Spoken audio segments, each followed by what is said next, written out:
A big development tonight. Congressman Devin Nunes today filed a $250 million lawsuit against Twitter, accusing Twitter of failing to remove defamatory and malicious tweets from real individuals and bogus accounts alike carrying the congressman's name.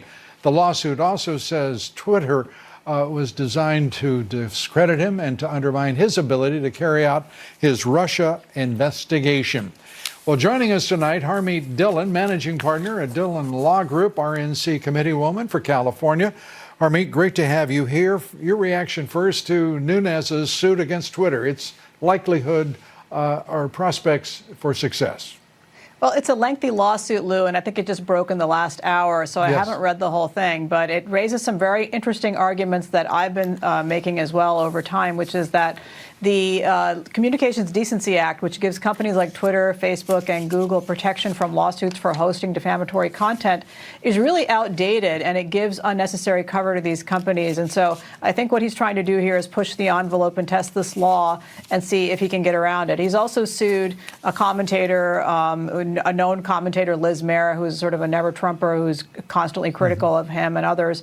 And he's also sued some fake accounts, which repeatedly attacked him, impersonated his mother, but Twitter did nothing about them until the mother herself stepped forward and asked for them to be taken down. So I think this is long overdue. A discussion is needed and a correction is needed to be had with regard to our policies regarding these companies. Yeah, and there's an even bigger issue, I think, in play here, and that is the economic concentration of power in big technology, in social media, Twitter, Facebook, across the board, and to what degree and under which laws will they be regulated? Because it seems to me, frankly, that regulated they must be now. They have. I agree. This has gone way too far.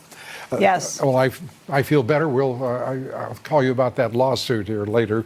I'm going to leave it up to the Justice Department myself. But anyway.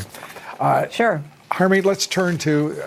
I just was fascinated by the mindlessness, frankly, of the radical Dems, most pronounced among the people who want to be president, it seems, from the Democrats. Elizabeth Warren, Kamala Harris, Kirsten Gillibrand, wanting to pack the Supreme Court. They're going back 80 years with this idea to Roosevelt. Your reaction to this?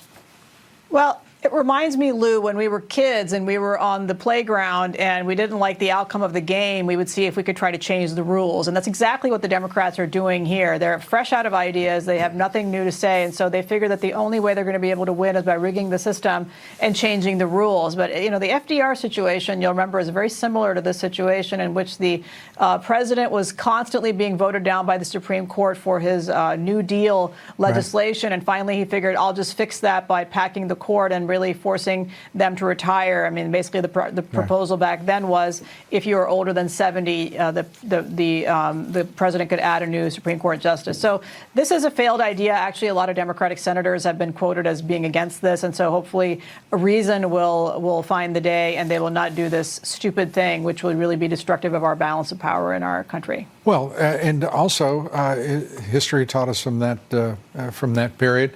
That the Senate may work its will and hold the line against such, radical nonsense as this half-baked idea from the 80 years ago, for crying out loud.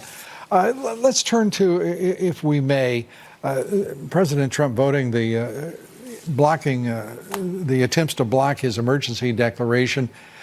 12 senators voting with the radical Dems.